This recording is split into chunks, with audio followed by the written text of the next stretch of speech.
Bab 451. Apa yang sedang kamu bicarakan? Mao Wei berbalik dan berbicara, wajahnya tampak muram. Di sini, ini bukan tempat untuk bercanda. Tolong jangan main-main.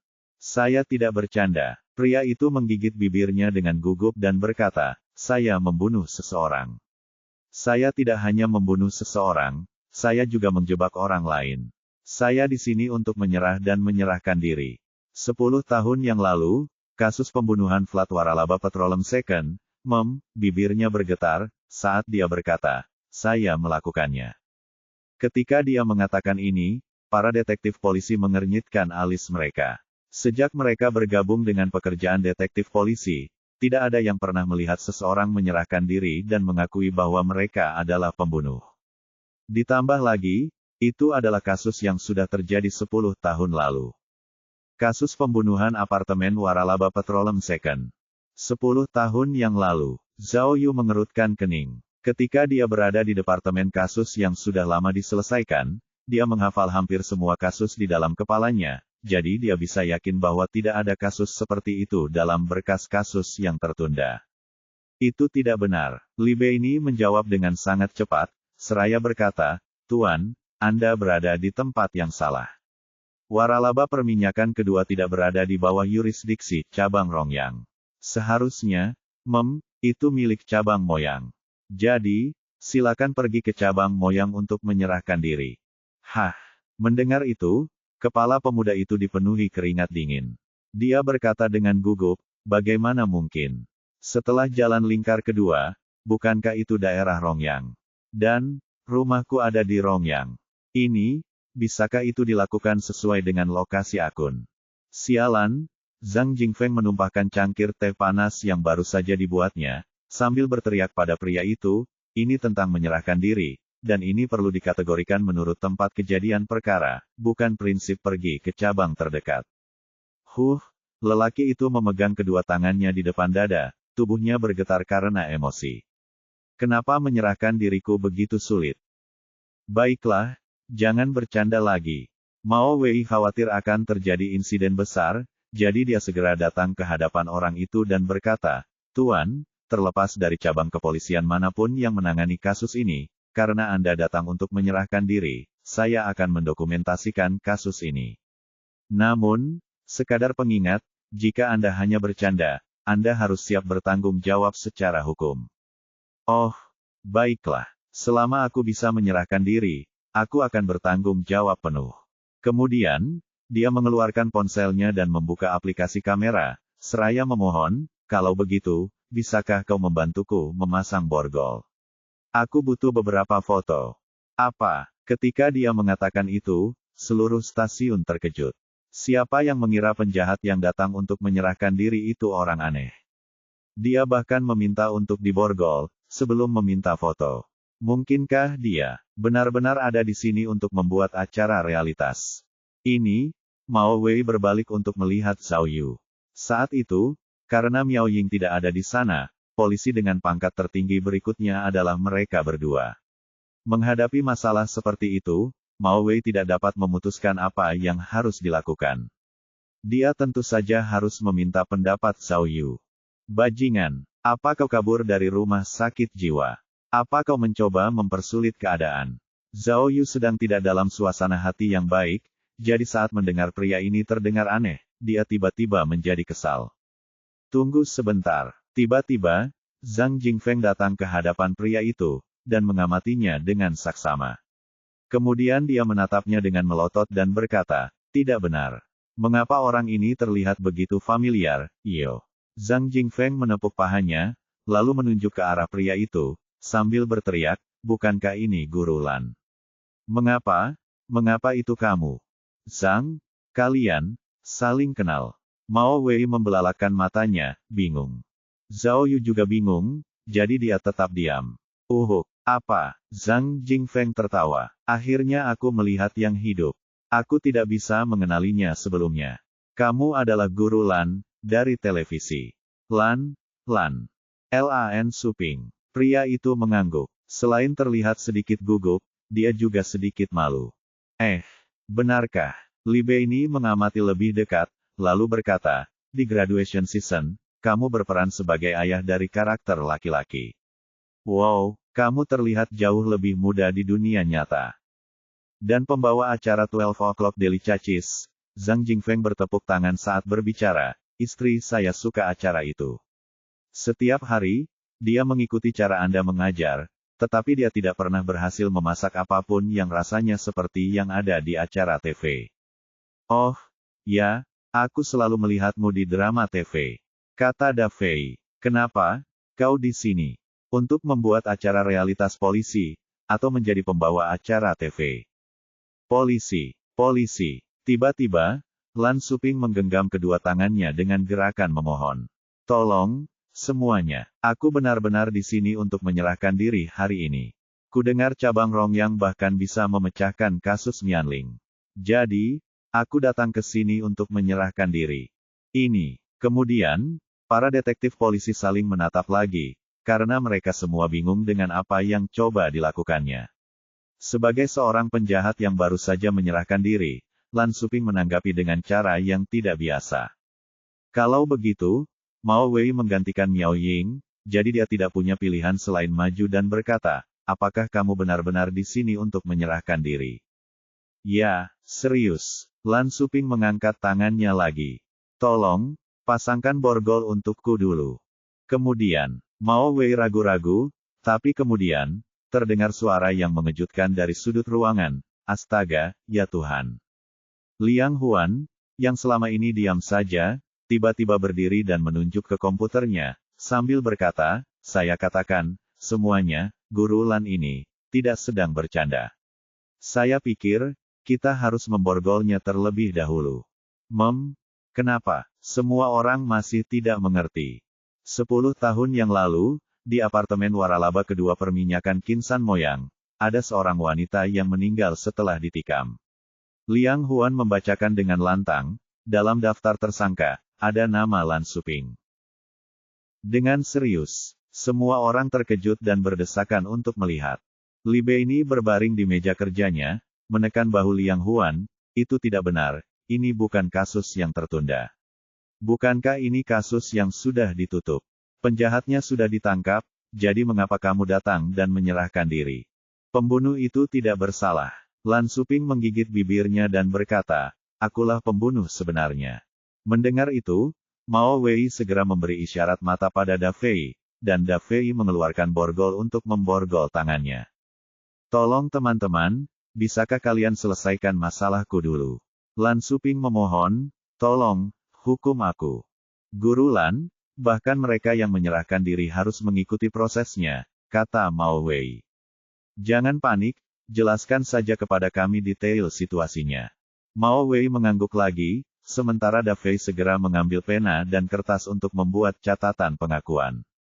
Baiklah, baiklah, Lan Suping terengah-engah saat berbicara, wanita yang meninggal itu adalah teman kuliahku, Liu Jiao. Apa yang terjadi adalah, Liu Jiao, saya, dan Feng Kuo, kami semua dari perguruan tinggi yang sama, sekolah film dan teater Yunsu.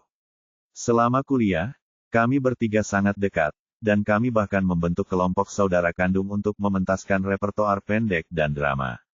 Kami bahkan bergabung dengan beberapa pertunjukan komersial, dan dianggap cukup terkenal. Dulu, aku diam-diam mengagumi Liu Jiao, tetapi akhirnya dia bersama Feng Kuo. Feng Kuo lebih tampan dariku, dan dia memiliki latar belakang keuangan yang lebih baik, dan sangat ceria. Secara keseluruhan, dia lebih baik dariku dalam semua aspek. Meskipun aku tidak banyak bicara di permukaan, mengenai fakta bahwa dia mengambil Liu Jiao dariku, aku menerimanya dengan sepenuh hati. Akhirnya, setelah lulus, kami bertiga bergabung dengan tim produksi film dan televisi. Sebagian besar produksi berpusat di basis produksi film dan televisi Kinsan. Dan, Feng Kuo dan saya berasal dari Kinsan, jadi itu cukup memudahkan kami. Tetapi, Liu Jiao bukan dari Kinsan, jadi dia mengatur untuk tinggal di flat waralaba kedua petrolem. Setiap kali mereka syuting, Feng Kuo akan menginap di rumah Liu Jiao. Jadi, bagiku, setiap hari adalah siksaan. Suatu hari, aku minum-minum, dan aku merasa sangat kesal. Jadi, aku memanfaatkan kesempatan itu, ketika Feng Kuo tidak ada, untuk menemukan Liu Jiao. Lan Suping berkata dengan wajah menyesal, setelah aku menceritakan semuanya kepada Liu Jiao, aku dikritik olehnya. Jadi, karena marah, aku membunuhnya dengan pisau. Hah! Tepat saat Lan Suping menceritakan bagaimana dia melakukan kejahatannya, Zhang Yu berkata, memotongnya. Kenapa, bro? Apa yang kau bicarakan? Li Bei ini cemberut dan mengeluh. Ini adalah momen yang krusial. Tidak, Zhao Yu mengangkat alisnya dan berkata, Feng Kuo. Feng Kuo? Nama itu? Zhao Yu menunjuk ke arah Lan Suping dan berkata, sekarang aku ingat, Feng Kuo ini, bukankah dia si pelanggar penjara? Orang yang melarikan diri dari penjara Yunzu kemarin. Bab 452. Zhao Yu menyadari hal itu, ketika dia tiba-tiba menyebutkan bahwa Feng Kuo adalah tahanan yang terlibat dalam pelarian dari penjara. Lan Suping tidak dapat menahan diri untuk tidak menggigil dan memasang ekspresi canggung. Ya, itu dia, kata Lan Suping, suaranya pelan, dan kepalanya tertunduk rendah. Jailbreak, Li Bei ini mengerutkan kening dan berkata, apa maksudmu? Kau tidak menonton berita. Liang Huan berkata, ada juga peringatan dari ponsel yang melaporkan berita ini. Tadi malam, seorang tahanan dari negara bagian Yun melarikan diri dari penjara, dan masih bebas. Tapi, Zhang Jingfeng merenung dan berkata, kedengarannya rumit. Tahanan yang terlibat dalam pelarian itu adalah pembunuh dalam kasus pembunuhan apartemen. Lalu, apa hubungannya dengan penyerahan diri Ten Lan? Pada titik ini, semua orang mengalihkan perhatian mereka ke Lan Suping. Tidak ada hubungannya. Lan Suping menelan ludahnya dan berkata, dengan kepala tertunduk. Menyerahkan diriku tidak ada hubungannya dengan pelariannya dari penjara. Pembunuh sebenarnya adalah aku. Ya Tuhan, ini memang terlihat rumit. Li Bei ini menekan beberapa tombol pada keyboard dan berkata, Feng Kuo dijatuhi hukuman mati, lalu ia diubah ke hukuman penjara tak terbatas. Karena ia berbakat dalam pertukangan, ia dipindahkan ke penjara di negara bagian Yun. Berkat perilakunya yang baik, hukuman penjaranya dikurangi dari hukuman tak terbatas menjadi 19 tahun. Sekarang, setelah 10 tahun, akan ada 9 tahun lagi sebelum ia dibebaskan. Mengapa ia ingin kabur dari penjara saat ini? Dia dianiaya. Liang Huan menunjuk ke Lan Suping dan berkata, apakah pembunuh sebenarnya ada di depan kita? Saya merasa, kata Mao Wei. Maksud saya, jangan membuat tebakan liar. Biarkan Tuan Lan melanjutkan ceritanya. Semua orang menjadi tenang setelah keributan sesaat ini.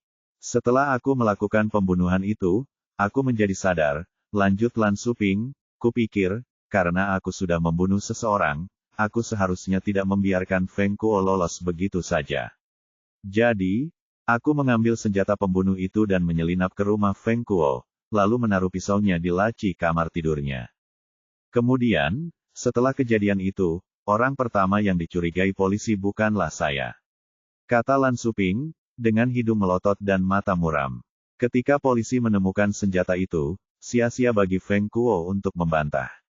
Dan meskipun polisi menginterogasi saya kemudian, tidak ada yang mencurigai saya. Jadi, karena seseorang telah mengakui kejahatannya, mengapa kau harus menyerahkan diri? Mao Wei bertanya, tidak mungkin karena cabang rong yang kita memecahkan, kasus penculikan Mianling, kan? Tidak, saya merasa bersalah. Saya merasa kasihan pada Feng Kuo dan Liu Jiao yang sudah meninggal. Kata Lan Suping dengan cemas. Para petugas, tolong cepat hukum saya. Baiklah, kata Mao Wei. Pengadilan dan kejaksaan menangani vonis. Kami hanya menangkap tersangka, memberikan bukti, dan menyelidiki kebenaran. Sekarang setelah Anda mengakui pembunuhan itu, maka saya perlu memenjarakan Anda sementara, dan melapor kepada pimpinan. Setelah mendapat persetujuan dari pimpinan, kasus itu akan dibuka kembali untuk diselidiki lagi. Jadi, butuh waktu berapa lama? Lan Suping tampak cemas. Tidak pasti berapa lama waktu yang dibutuhkan, kata Mao Wei. Situasi Anda agak rumit. 10 hari hingga setengah bulan akan dianggap cepat. Polisi, saya benar-benar pembunuhnya.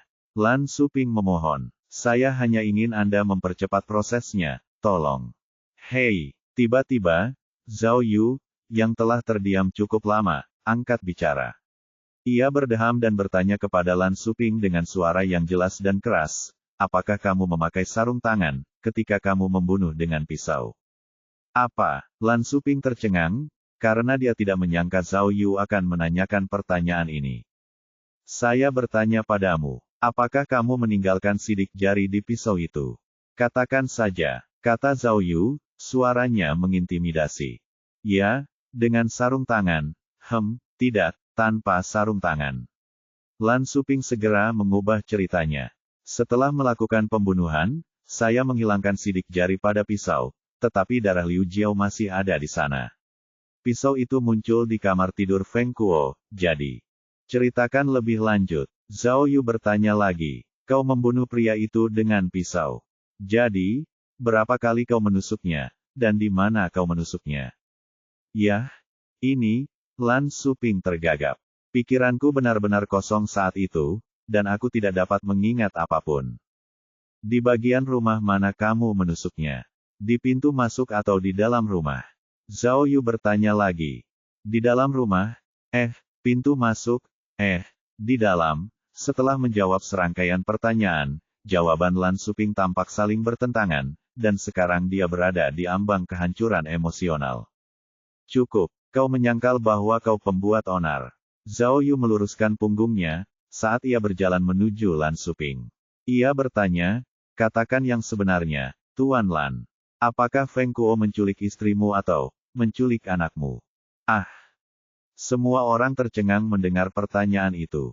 Secara khusus, Lan Xuping menatap Zhao Yu, bingung sekaligus takjub. Beberapa saat kemudian, Lan Xuping akhirnya berlutut dan berjongkok di lantai. Feng Kuo, akan membunuh putriku. Kata Lan Xuping dengan air mata di matanya. Aku tidak bisa memanggil polisi. Semua orang tercengang, lalu mereka mengalihkan perhatian kepada Zhao Yu. Jangan lakukan itu, jangan lakukan itu. Zhao Yu berkata dengan bangga. Jika kamu melihatku seperti ini, aku akan menjadi bangga. Senior, kamu, bagaimana kamu tahu? Tanya Li Bei ini. Sederhana. Yah, orang yang menyerahkan diri seharusnya terlihat tertekan dan tidak cemas. Zhao Yu berkata dengan mantap. Tuan Lan ini tampak seperti banyak hal yang membebaninya, karena dia jelas-jelas cemas dan gelisah. Apakah dia terlihat seperti seseorang yang ingin menyerahkan diri? Saat Zhao Yu berbicara, Mao Wei telah membuka borgol Lan Xuping. Kebetulan sekali, dia harus menyerahkan diri setelah Feng Kuo kabur dari penjara. Zhao Yu melanjutkan, jika kita kaitkan keduanya, pastilah Feng Kuo yang mengancamnya, yang membuatnya menyerahkan diri. Senior, kemarilah dan lihatlah. Sambil menunjuk ke berkas di komputer, Li Bei ini berkata. Liu Jiao meninggal di dekat pintu masuk rumah. Ia ditikam 4 kali di dada, lalu jatuh terlentang. Ini berarti pembunuhnya pasti telah membunuhnya saat ia melangkah masuk ke dalam rumah. Dan Tuan Lan berkata bahwa ia bertengkar dengan Liu Jiao terlebih dahulu, sebelum ia membunuhnya, yang jelas bukan itu masalahnya. Lagi pula, sidik jari Feng Kuo ditemukan di gagang pisau itu. Dan setelah diverifikasi, pisau itu memang berasal dari rumah Feng Kuo. Jadi, Tuan Lan salah paham. Sherlock. Pada saat ini, Lan Xuping benar-benar yakin akan kebenaran ini, dan berkata, tidak heran kasus penculikan besar Mianling terpecahkan. Kau benar-benar seorang Sherlock. Tapi, Lan Xuping mengerutkan kening dengan cemas, saat dia berkata, aku tidak bisa mengungkapkan bahwa putriku sekarang berada di tangan Feng Kuo. Dia berkata bahwa, jika aku tidak menyerahkan diri, dia akan membunuh putriku. Aku mohon pada kalian semua, anggaplah aku sebagai pembunuh yang sebenarnya. Berbicara tentang ini, Lan Xuping benar-benar berlutut di hadapan Zhao Yu. Namun, Zhao Yu tiba-tiba mengerutkan kening dan berkata pada dirinya sendiri, sepertinya ada yang salah. Feng Kuo melarikan diri dari penjara negara Yun tadi malam. Namun, entah bagaimana dia berhasil menculik putrimu pagi ini. Bagaimana dia bisa melakukan itu, mengingat jarak dan waktu yang singkat. Secara teori, itu mungkin, kata Li Beini. Untuk melakukan perjalanan dari negara bagian Yun ke Kinsan, dibutuhkan waktu sekitar 3 jam. Feng Kuo melarikan diri dari penjara pada pukul 3 pagi, dan melakukan perjalanan sepanjang malam ke Kinsan untuk menculik putri Tuan Lan. Mengapa itu tidak mungkin? Haha, mudah untuk mengatakannya, tetapi untuk melakukannya, tidak akan semudah itu. Zhao Yu menggelengkan kepalanya dan berkata, aku yakin bahkan Tom Cruise dari Mission Impossible tidak dapat mencapai prestasi yang menggemparkan seperti itu. Mari kita lihat, ini mungkin tidak semudah yang kita duga sebelumnya. Tuan Lan, ini kasus penculikan. Mao Wei tiba-tiba menyadari keseriusan masalah ini, dan bergegas untuk membantu Tuan Lan berdiri, sambil berkata, Anda tidak bisa menunggu lebih lama lagi, Anda harus panggil polisi. Bab 453. Apa? Di kantor? Mao Wei bertanya dengan kaget. Kepala Biro Luan ingin unit investigasi kasus utama di Rongyang menangani kasus ini, tapi itu di luar jangkauan kita, kan? Dari daerah mana saja? Kata Li Beini. Cabang Moyang sudah dalam kondisi seperti ini, bukan berarti Anda tidak tahu apa-apa tentangnya. Ini masalah hidup dan mati. Apakah Anda ingin mereka mengurus ini? Karena ini masalah hidup dan mati, jadi, tanggung jawabnya berat. Kata Mao Wei gugup. Ditambah lagi, penculiknya adalah seorang pelarian. Ini terlalu rumit. Kita harus menghadapinya, meskipun rumit.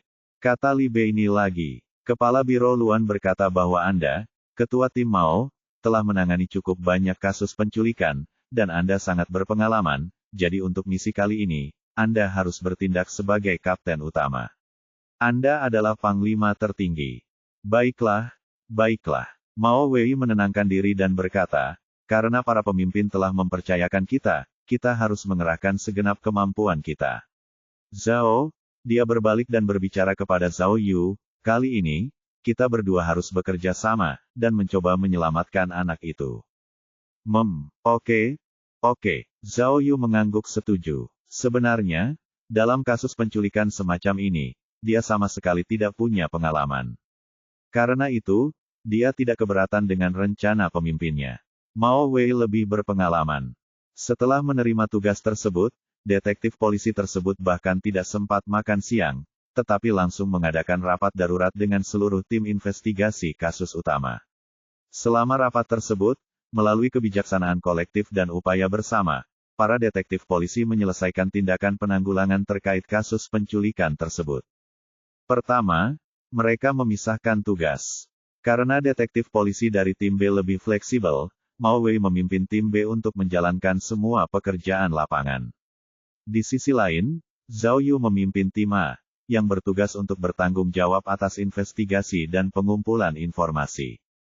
Karena situasi kasus penculikan ini istimewa, unit investigasi kasus utama memutuskan bahwa penculikan tersebut harus dirahasiakan dan tidak boleh diketahui publik, dan semua investigasi harus dilakukan secara rahasia. Mereka tidak boleh membiarkan penculik mengetahui bahwa Lan Suping telah mengajukan laporan polisi. Di sisi lain, terkait permintaan khusus dari penculik, Feng Kuo, unit investigasi kasus utama memutuskan untuk mengikuti rencana tersebut, dan untuk sementara waktu menganggap Lan Suping sebagai pembunuh sebenarnya dalam kasus pembunuhan apartemen. Pada saat-saat yang diperlukan, kantor polisi bahkan akan mengumumkan berita palsu tersebut kepada publik, untuk mengelabui Feng Kuo agar lengah. Dari niat Feng Kuo, alasan mengapa ia menculik putri Lan Suping adalah karena ia yakin bahwa Lan Suping adalah pembunuh yang telah membunuh Liu Jiao di masa lalu. Begitu ia mengetahui bahwa Lan Suping telah menyerahkan diri, dan bahwa ketidakadilannya telah ditegakkan, ia tidak akan punya alasan untuk menyakiti sandera itu. Namun, semuanya tidak bisa ditangani dengan tergesa-gesa. Jika seseorang mengumumkannya terlalu cepat, itu akan membuat Feng Kuo curiga. Jadi, polisi harus mengambil kendali dengan ketat, dan mengambil tindakan dengan hati-hati. Setelah rapat, para detektif polisi mulai bekerja dengan tegang, tetapi teratur. Zhao Yu, sebagai ketua tim A, tentu saja terikat tugas. Ia kembali ke kantor dan mengumpulkan tim untuk rapat kecil. Zhang, Zhang Yu meminta seseorang untuk menarik papan tulis, untuk menuliskan semua informasi, sementara dia memerintahkan Zhang Jingfeng, saya butuh informasi lengkap tentang Feng Kuo sekarang, dan tuliskan sedetail mungkin. Tidak masalah, saya akan menyelesaikannya dalam 5 menit. Zhang Jingfeng segera setuju. Orang ini dipenjara selama 10 tahun, jadi akan sangat mudah untuk mendapatkan informasinya. Kalau begitu, dapatkan juga informasi Lan Shuping untukku. Zhang Yu memanfaatkan kesempatan itu dan berkata, yang langsung disetujui Zhang Jingfeng. Da Fei, Xiao Li. Zhao Yu melanjutkan, cari tahu tentang kasus itu saat itu. Dapatkan semua petunjuk, bukti, pernyataan saksi, pengakuan lisan, apapun yang terkait dengan kasus itu. Temukan semuanya, dan tempel di papan tulis. Ya, pimpinan tim. Mendengar perintah Zhao Yu, Liu Suesan tidak dapat menahan diri untuk bertanya. Kasus ini memang sedikit rumit, tetapi bagaimanapun juga ini adalah kasus penculikan. Bukankah kita harus pergi ke tempat kejadian untuk melihat-lihat? Baiklah, pergilah. Zhang Yu segera memberitahu Liu Suesan. Kamu lebih berpengalaman dalam hal ini. Bawalah beberapa orang bersamamu, untuk mencari petunjuk di tempat kejadian. Ingat, berhati-hatilah, dan jangan biarkan siapapun tahu bahwa kamu adalah polisi. Tapi, aku punya firasat, akan sulit menemukan sesuatu di sana. Kenapa? Liu Suesan terkejut. Bahkan jika pelarian dari penjara dapat dilakukan sendiri, penculikan anak itu tentu sudah direncanakan sebelumnya. Jadi, seharusnya tidak ada peluang yang terlalu besar bagi kita. Zhao Yu berkata, saya berani bertaruh dengan gaji tahunan saya bahwa Feng Kuo pasti punya rekan dalam kejahatannya, dan kemungkinan besar, lebih dari 1. Rekan, kata Zhang Jingfeng. Benar juga, kalau tidak, setelah dia kabur dari penjara, dia tidak mungkin bisa menculik seorang sandera dengan sukses. Ini akan terlalu sulit. Beini, Zhao Yu berbalik untuk memberitahu Li Beini, kalau begitu, bantu aku menghubungi penjara Yunzu, untuk melihat apakah kamu bisa bertanya tentang situasi Feng Kuo di penjara. Orang ini telah berada di penjara selama 10 tahun. Jika dia benar-benar memiliki pasangan, mereka seharusnya adalah teman-teman penjaranya yang baru saja dibebaskan. Saya memahami orang-orang ini, persahabatan yang terbentuk di penjara jauh lebih dalam daripada sekadar kawan. Jadi, kamu lihat ke arah ini. Lihat siapa yang kemungkinan besar menjadi rekan Feng Kuo. Oke, Li Beini mengangguk setuju. Oh ya, Zhao Yu segera menasihati, berputar-putar saja kalau bicara. Jangan sampai polisi Yunzu tahu bahwa Feng Kuo mungkin datang ke Qinsan. Itu akan merugikan kita dalam menyelamatkan sandera. Dipahami. Liang, Zhang Yu memberitahu Liang Huan lagi, lihat semua detail dari sisi tentang pelarian Feng Kuo dari penjara. Lihat bagaimana bajingan ini bisa melarikan diri dari penjara. Itu pasti topik yang sangat sulit. Hehe, tidak masalah. Liang Huan setuju dengan mudah. Kemudian, Zhao Yu menjentikkan jarinya, dan semua orang bergegas menuju tugas masing-masing.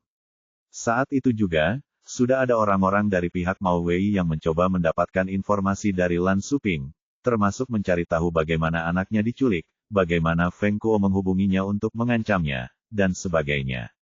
Meskipun beberapa informasi belum dapat dipastikan, bagi Zhao Yu, ia merasa bahwa kasus penculikan itu sangat mencurigakan.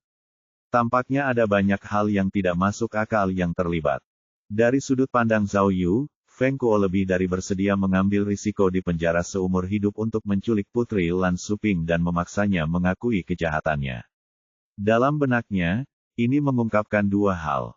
Pertama, Feng Kuo kemungkinan besar dituduh secara salah. Jika dia pembunuhnya, dia bisa menunggu 9 tahun lagi untuk kembali ke kehidupan normal. Mengapa dia harus menimbulkan lebih banyak masalah? Kedua, Feng Kuo menemukan Lan Shuping, yang berarti dia sangat yakin bahwa Lan Shuping adalah pembunuh Liu Jiao yang sebenarnya, dan telah menjebak dirinya sendiri. Namun, dari tindakan dan tanggapan Lan Shuping, semuanya tampak sebaliknya. Dia sama sekali tidak tampak seperti pembunuh yang sebenarnya. Mungkinkah Lan Shuping berpura-pura? Dia sengaja mengungkap kekurangannya, agar polisi menganggapnya tidak penting. Jika demikian, Pria ini memang licik. Cek-cek. Zhao Yu tanpa sadar mengerucutkan bibirnya dan berpikir, kasus ini cukup menarik. Kasus penculikan yang tampak biasa saja, tetapi melibatkan pelarian dari penjara dan kasus pembunuhan yang terjadi 10 tahun lalu. Lalu, apa kebenaran di balik ini? Bab 454. Aku hampir selesai dengan urusanku di sini. Saat makan siang, Zhang Jingfeng menyerahkan setumpuk dokumen kepada Zhao Yu dan berkata, ada 4 anggota keluarga Feng Kuo. Selain orang tuanya, ia memiliki seorang adik laki-laki, yang 2 tahun lebih muda darinya. Mereka semua saat ini tinggal di Qinsan. Oh, Zhao Yu meletakkan kotak makan siangnya, mengambil dokumen itu, dan melihatnya. Dia bertanya, kenapa? Kenapa nama keluarga mereka tidak sama? Nah, ibunya menikah lagi, membawa Feng Kuo. Zhang Jingfeng berkata, Feng Kuo mengikuti nama keluarga ibunya, dan ayah tirinya serta adik laki-lakinya memiliki nama keluarga, Xiao. Ibunya dulunya adalah seorang aktris dalam film dan drama TV. Kemudian, karena apa yang terjadi pada Feng Kuo, ibunya sangat terpengaruh, dan menjadi tidak stabil secara mental, sehingga berhenti dari dunia hiburan. Ayah tirinya mengelola pabrik furnitur, jadi situasi keuangan di rumah cukup baik. Oh, selanjutnya, Zhao Yu melihat resume Lan Xuping. Berbeda dengan Feng Kuo, sejak kasus pembunuhan 10 tahun lalu, Lan Xuping menjalani kehidupan yang mulus. Ia telah membuat banyak film dan drama TV.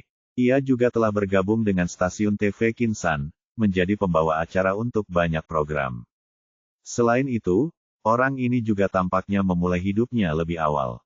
Misalnya, ia menikah dan memiliki anak saat berusia 22 tahun.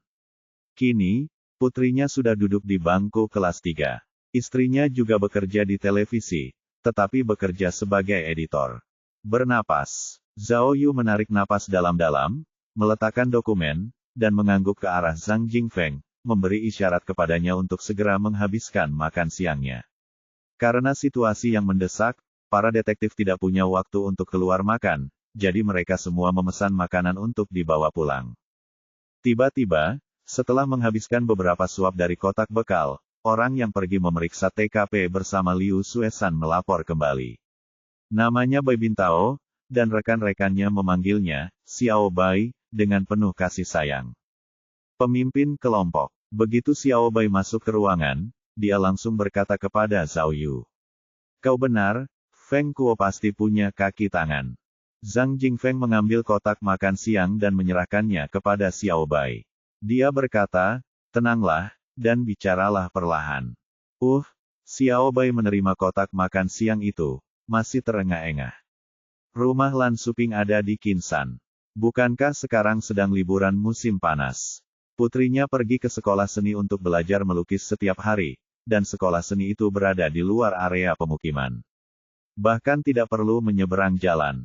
Lagi pula, anak itu sudah kelas 3, jadi dia pergi dan pulang dari sekolah seni sendirian. Oh, Zhao Yu merenungkan hal ini, lalu tiba-tiba teringat sesuatu. Ketika kami tiba di tempat kejadian perkara, Lan Bo dari kelompok B sudah diam-diam menyelidiki di sana. Xiao Bai melanjutkan, sekarang, kita bisa yakin bahwa penculikan itu terjadi dalam perjalanan ke sekolah seni. Karena ini daerah pemukiman, tidak mungkin tidak ada jejak yang tertinggal, kan? Tanya Zhang Jingfeng. Atau Feng Kuo bisa saja punya kaki tangan. Kata Xiao Bai. Di sepanjang jalan dari rumah ke sekolah seni, satu-satunya tempat yang tidak terpantau kamera pengawas adalah dalam jarak 30 meter dari pintu masuk sekolah. Dari sini, Anda dapat melihat bahwa para penculik telah mempersiapkan rencana yang matang ini jauh-jauh hari. Kalau begitu, carilah orang-orang dan kendaraan mencurigakan di sekitar sini. Zhang Jingfeng menambahkan, makhluk hidup sebesar itu tidak mungkin bisa hilang begitu saja tanpa jejak, kan? Liu Tua dan timnya sedang menyelidiki. Xiao Bai mengerutkan kening dan berkata, karena kami melakukan penyelidikan secara rahasia, kami tidak dapat membuat siapapun khawatir. Ini berarti, bahkan pengambilan video pengawasan, akan dianggap merepotkan. Selain itu, sekolah seni itu sangat populer. Pada pukul 8 pagi, sekolah seni itu akan dibanjiri orang, mobil, dan becak. Jika Anda ingin memeriksa setiap kendaraan yang ada di sana, itu akan sangat menantang. Benar sekali. Zhang Jingfeng mengangguk pelan. Jika penyelidikan dilakukan secara normal, kami pasti akan memeriksa setiap mobil. Namun, jika kami melakukan pemeriksaan dalam skala besar, Feng Kuo kemungkinan besar akan mengetahuinya. Ya, kata Xiao Bai tanpa daya. Benar-benar merepotkan. Kita bahkan tidak bisa bertanya kepada para siswa dan orang tua. Menurutku, para siswa seharusnya sudah sangat akrab satu sama lain, jadi mungkin ada yang tahu sesuatu. Pukul 8 pagi, anak itu berusia 9 tahun, Zhao Yu mengerutkan kening dan berkata, "Lihat, ada begitu banyak orang di tempat kejadian. Menculik anak itu dengan diam-diam, apakah semudah itu?" Mendengar pertanyaan Zhao Yu, semua detektif berpikir keras. "Hei," Zhang Jingfeng dengan cepat bertanya kepada Xiao Bai, "Xiao Bai, di mana sandera itu diculik? Apakah ada toko eceran di sana, dan sebagainya?" "Ya, ada banyak toko alat tulis, restoran, dan masih banyak lagi." Xiao Bai bertanya dengan heran, "Zhang Tua, apa maksudmu? Apakah maksudmu para penculik adalah pemilik toko? Apakah itu terlalu mencolok? Itu tidak bisa dikesampingkan." Zhang Jingfeng setuju dengan pendapatnya sendiri. "Tidak," pikir Zhao Yu dan berkata, "ada kemungkinan lain." "Kemungkinan apa?" tanya semua orang. "Seorang teman," kata Zhao Yu dengan mata menyipit. "Gadis kecil itu mengenal penculiknya, dan ditipu." "Ah, bagaimana mungkin?" Xiao Bai adalah orang pertama yang menggelengkan kepalanya. "Bukankah penculik itu adalah Feng Kuo? Feng Kuo telah dikurung di penjara. Bagaimana mungkin Putri Lan Suping mengenalnya?" "Pemimpin, kau membuatku bingung. Meskipun kita tahu bahwa Feng Kuo menculik Putri Lan Suping," kata Zhao Yu, "itu tidak berarti bahwa Feng Kuo harus melakukannya sendiri. Lagi pula, dia baru saja berhasil melarikan diri dari penjara. Jadi, itu kaki tangan." Xiao Bai berkata dengan heran. Kaki tangan itu tidak hanya membantu Feng Kuo melarikan diri dari penjara, tetapi juga membawanya ke Qinsan, lalu membantunya menculik Putri Lan Suping. Juga, di antara kaki tangan itu, ada seorang teman Putri Lan Suping. "Wah, luar biasa," Zhang Jingfeng mendesah. "Rencana yang sangat matang. Aku ingin tahu apakah kita bisa menyelesaikan kasus ini sepenuhnya." "Zhao kecil." Pada saat ini, Liang Huan berkata kepada Zhao Yu, "Informasi terperinci tentang pelarian Feng Kuo dari penjara telah tiba." Malam itu, Feng Kuo memakan sesuatu, lalu mengalami beberapa gejala alergi terhadap makanan di penjara, menyebabkan mulutnya berbusa dan mengalami syok. Para penjaga penjara khawatir, dan mengirimnya ke rumah sakit di negara bagian Yun untuk dirawat semalam. Setelah perawatan darurat dari dokter, kondisi Feng Kuo sedikit stabil, tetapi ia masih harus diobservasi selama 24 jam. Ada 2 penjaga penjara yang bertugas mengawasi Feng Kuo malam itu, satu di dalam kamar dan satu lagi di pintu. Selain itu, menurut prosedur, tangan kanan Feng Kuo diborgol keranjang. Perilaku Feng Kuo di penjara baik, dan karena itu ia memiliki hubungan yang baik dengan para penjaga. Oleh karena itu, kedua penjaga itu tidak terlalu tegang dalam tugas jaga mereka, dan karenanya, tertidur malam itu. Tanpa diduga, pada pukul 3, Feng Kuo tidak hanya membuka borgolnya, tetapi juga melarikan diri, tanpa jejak. "Wow," seru Zhang Jingfeng. Alur cerita ini benar-benar mirip dengan Mission Impossible. Menurut penyelidikan pasca operasi, sipir penjara yang mengawasi Feng Kuo di ruangan itu memiliki tanda-tanda yang menunjukkan bahwa ia telah diberi anestesi ringan, kata Liang Huan. Menurut para ahli, itu bisa jadi karena anestesi yang disemprotkan. Juga, menurut rekaman video pengawasan, Feng Kuo seharusnya melarikan diri dari jendela, kata Liang Huan dengan sungguh-sungguh. Jendela itu memiliki jaring pengaman. Tapi, saat Feng Kuo melarikan diri, 3 palang jaring pengaman itu patah. Seharusnya sudah patah sebelumnya. Selain itu, menurut rekaman video pengawasan terakhir, Feng Kuo telah berganti pakaian saat meninggalkan rumah sakit. Ya Tuhan, mendengar ini, semua orang tidak dapat menahan diri untuk berseru. Melihat rincian pelarian Feng Kuo dari penjara, Ini memang merupakan rencana yang dipikirkan dengan matang. Jadi, Zhao Yu menoleh ke Li Beini dan bertanya, "Beini, apa kabarmu di sana?" Aneh sekali, kata Li Beini dengan wajah khawatir. Senior, saya sudah menyelidiki situasi Feng Kuo di penjara negara bagian Yun. Tapi, karena keterampilan pertukangannya yang luar biasa, dia tinggal di sel bengkel mekanik, tanpa ada kontak dengan penjahat biasa lainnya. Selain itu, saya sudah memeriksa tahanan yang tinggal bersamanya di daerah yang sama. Selama bertahun-tahun, hanya 2 orang yang dibebaskan dari penjara itu, satu berusia 85 tahun, dan yang lainnya menderita kanker hati stadium lanjut.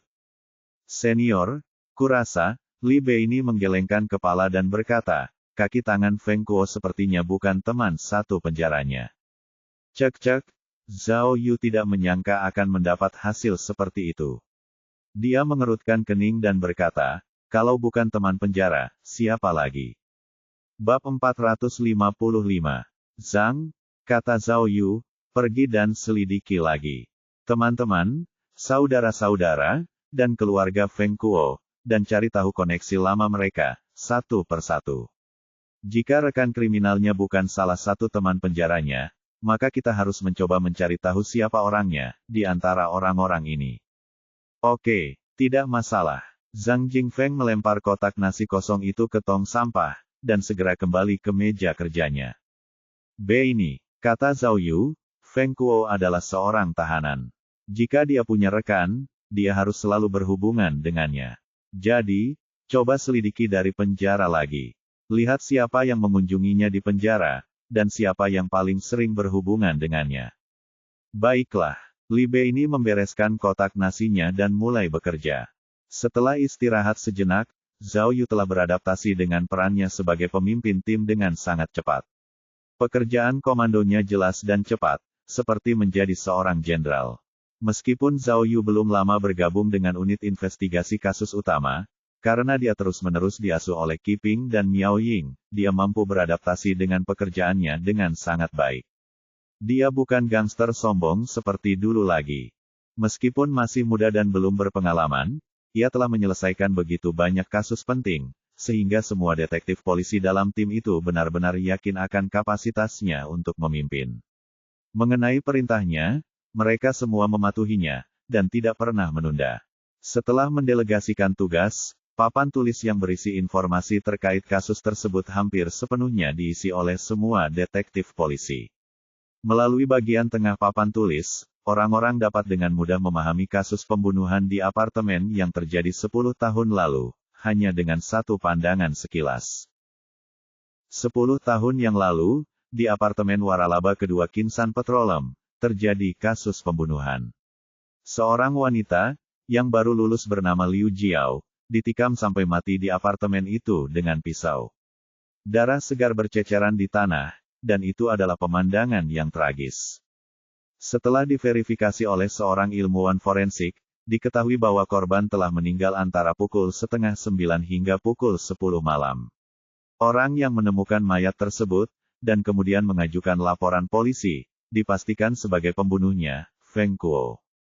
Menurut pengakuan lisan Feng Kuo, pada malam ketika Liu Jiao terbunuh, dia sedang bekerja di lokasi syuting sebuah adegan hingga pukul 9:30, karena ada klip tambahan di menit-menit terakhir oleh tim produksi. Setelah bekerja, dia kembali ke rumahnya, untuk mandi lalu pergi ke flat waralaba kedua Petroleum untuk mencari Liu Jiao. Saat itu, mereka berdua sedang menjalin hubungan, dan Feng Kuo akan menginap di rumah Liu Jiao setiap malam. Namun, setelah sampai di apartemen, dia melihat pintu rumah Liu Jiao terbuka. Ketika dia masuk, dia terkejut karena Liu Jiao ada di sana, tergeletak di lantai bersimbah darah. Feng Kuo terkejut, dan segera menelepon 120, sebelum kemudian membuat laporan polisi. Namun, saat itu, Liu Jiao sudah kehilangan semua tanda kehidupan. Setelah menerima laporan, tim detektif langsung menangkap Feng Kuo dan memeriksa fakta sebenarnya, sesuai pengakuannya. Akhirnya, ketika para detektif tiba di kediaman Feng Kuo keesokan harinya, mereka menemukan belati bernoda darah di kamar tidurnya. Setelah tes DNA, terungkap bahwa ada darah Liu Jiao yang ditemukan pada bilah pisau, serta sidik jari Feng Kuo pada gagangnya. Karena munculnya bukti ini, Feng Kuo secara alami terdaftar sebagai tersangka utama. Kemudian, setelah pihak kepolisian memperoleh lebih banyak bukti, dan akhirnya dapat mengirim Feng Kuo ke balik jeruji besi, ia dijatuhi hukuman mati dengan penangguhan hukuman. Menurut informasi, Feng Kuo tidak mengakui kesalahannya. Setelah dipenjara, dia mengeluh berkali-kali, tetapi tidak ada bukti atau petunjuk baru, jadi bandingnya selalu gagal. Namun, selain Feng Kuo, Lan Xuping juga terdaftar sebagai tersangka. Ada catatan lengkap dari berkas terkait tentang dirinya. Di situ disebutkan dengan jelas bahwa Lan Xuping sedang minum di sebuah restoran saat kejahatan itu terjadi, dan bahwa ia bahkan telah memanggil salah satu temannya untuk ikut minum. Selain itu, ia baru meninggalkan pub sekitar pukul 11 malam itu. Meskipun pub itu terletak di dalam waralaba kedua perminyakan, karena Lan Xuping memiliki alibi yang sangat kuat, pada akhirnya, ia disingkirkan sebagai tersangka sepenuhnya. Selain itu, polisi tidak dapat menemukan tersangka lainnya. Karena sidik jari, telapak kaki, rambut, dan semacamnya, yang ditemukan di tempat kejadian perkara, semuanya adalah milik Feng Kuo. Polisi memastikan bahwa Feng Kuo pastilah pembunuhnya. Cek, ini aneh sekali. Zhao Yu cemberut, sambil memberitahu detektif polisi di sebelahnya, Feng Kuo mungkin benar-benar dipenjara karena kesalahan. Lihat, ketika dia menyadari Liu Jiao ditikam, dia menelepon 120 terlebih dahulu, lalu baru 110. Dengan kata lain, dia ingin menyelamatkannya. Secara tidak sadar, dia pikir Liu Jiao bisa diselamatkan. Ini adalah reaksi yang sangat normal, ketika seseorang menghadapi situasi seperti itu. Jika Feng Kuo menelepon 110 terlebih dahulu, tetapi tidak menelepon 120, itu berarti ada sesuatu yang mencurigakan. Ditambah lagi, kasusnya ditutup dengan sangat menyedihkan.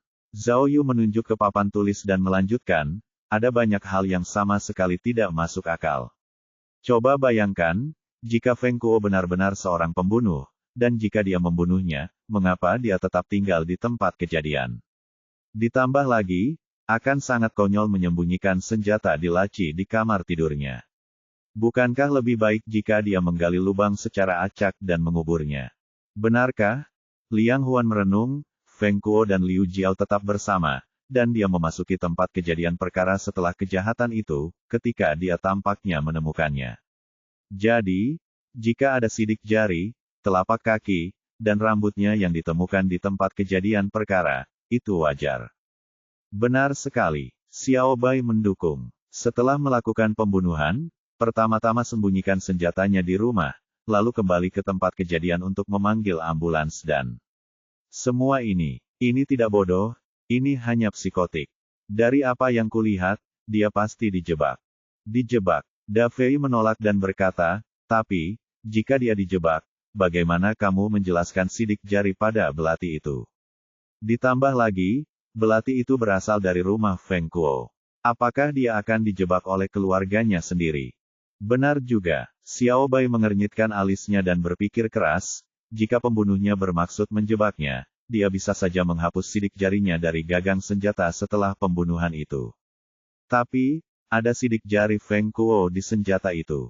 Sulit untuk menjelaskannya. Bukti yang paling tidak bisa dijelaskan adalah... Zhao Yu mengerutkan alisnya dan berkata, maksudku, kalau memang ada orang yang ingin menjebak Feng Kuo, kenapa dia tidak meninggalkan senjatanya di tempat kejadian perkara saja? Coba pikirkan, kalau senjatanya ada di tempat kejadian perkara, dan ada sidik jari Feng Kuo, bukankah itu lebih meyakinkan? Benar juga, Xiao Bai menggelengkan kepalanya dan berkata, kenapa mereka mencoba menunjukkan bahwa pembunuhnya ada di rumah Feng Kuo? Bukankah itu agak terlalu berlebihan? Dan satu hal penting lagi, kata Liang Huan, motif. Jika Feng Kuo ingin membunuh Liu Jiao, pasti ada motifnya, kan? Mereka berdua masih dalam masa bulan madu. Feng Kuo pasti sakit jiwa hingga ingin membunuh pacarnya sendiri. Tidak. Li Bei ini sedang mengerjakan tugasnya, sambil mengingatkan, lihat bagian tengah laporan itu, tertulis dengan jelas di sana. Dikatakan bahwa, Meskipun mereka berdua menjalin hubungan mereka tidak begitu stabil. Rupanya, mereka selalu bertengkar, dan bahkan pernah terlihat bertengkar di lokasi produksi sebelumnya. Benarkah? Liang Huan segera membaca catatan itu dan menggelengkan kepalanya. Tidak mungkin. Di situ tertulis bahwa, karena mereka berdua memiliki pendapat yang berbeda, Feng Kuo ingin mengembangkan karirnya di perusahaan produksi film yang lebih besar di ibu kota, dan menikah kemudian. Namun, Liu Jiao ingin menetap di perusahaan saat ini, dan menikah terlebih dahulu, sebelum melanjutkan karirnya. Jadi, membunuh seseorang hanya demi perbedaan itu. Liang Huan menggelengkan kepalanya, itu sungguh lelucon. Tepat sekali, Xiao Bai mendukung. Korban dibunuh dengan pisau di rumah Feng Kuo. Dengan kata lain, kematiannya sudah direncanakan sebelumnya. Mereka yang berkonflik, biasanya membunuh secara tidak sengaja, kebanyakan dengan cara mencekik leher, atau menabrak sesuatu, atau hal semacam itu. Jadi, Feng Kuo pasti benar-benar dijebak. Lalu, siapa yang menjebaknya? Tanya Da Fei. Mungkinkah itu benar-benar Guru Lan? Bab 456. Bagaimana mungkin? Tuan Lan. Xiao Bai menggaruk kepalanya dan berkata, dia tampak seperti seorang pria terhormat. Bagaimana mungkin dia pembunuhnya? Kita tidak bisa memastikannya. Kita tidak bisa menilai seseorang dari penampilannya. Kata Liang Huan. Jangan lupa apa profesinya. Seorang aktor. Tuan Lan sangat pandai berakting. Apakah dia sedang berakting saat datang untuk menyerahkan diri? Jika memang begitu, kita pasti tertipu. Tapi, jika itu dia, bagaimana kau menjelaskan alibinya? Da Fei menggelengkan kepalanya. Dan, mengapa dia membunuh Liu Jiao? Dan bagaimana dia bisa memasuki kamar tidur Feng Kuo dengan mudah? Itu tidak masuk akal. Dia cemburu pada Feng Kuo, jadi dia membunuh Liu Jiao, orang yang paling berharga bagi Feng Kuo. Seseorang menebak, mereka memiliki hubungan dekat sebelumnya. Oleh karena itu, tidak akan sulit bagi Lan Suping untuk diam-diam membuat duplikat kunci tersebut. Hei, kataku, apakah kita menyimpang dari masalah? Kata Xiao Li, kita sedang menyelidiki kasus penculikan itu sekarang. Bagaimanapun, lebih penting menyelamatkan Sandera. Menurutku, hal terpenting yang harus dilakukan sekarang adalah mencari tahu di mana Feng Kuo menyembunyikan anak itu. Mengapa kita terus mengungkit kasus pembunuhan yang terjadi 10 tahun lalu? Kenapa tidak penting? Liang Huan membalas. Jika kita bisa mengetahui kebenaran kejadian 10 tahun lalu, itu pasti akan membantu dalam kasus penculikan. Jika Lan Suping benar-benar melakukan pembunuhan, kasus penculikan akan mudah terpecahkan. Tetapi, hei, apa ini? Tiba-tiba, ketika semua orang sedang berdiskusi dengan intens, Zhao Yu melihat sesuatu dari sebuah gambar di papan tulis, dan bertanya, di sini, apa yang digambar di sini? Liang Huan menjulurkan lehernya dan melihat ke sekeliling. Dia menyadari bahwa Zhao Yu mengacu pada foto yang diambil dari tempat kejadian perkara saat itu. Dia segera melihat ke bawah pada berkas itu, lalu memberitahu Zhao Yu, pemimpin, itu petunjuk lain yang tertinggal di tempat kejadian perkara. Menurut laporan, setelah korban ditikam, dia tidak langsung meninggal. Sebelum meninggal, dia menulis pola, Bing, dengan jari-jarinya yang berlumuran darah. Namun, hanya 2 goresan itu yang ditulis.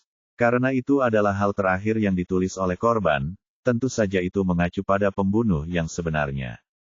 2 goresan. Xiao Bai menggunakan tangannya untuk menggambar 2 goresan di udara, lalu tiba-tiba berkata dengan sangat frustrasi, oh tidak. Oh tidak. Nama keluarga Feng Kuo adalah Feng, yang terdiri dari 2 goresan.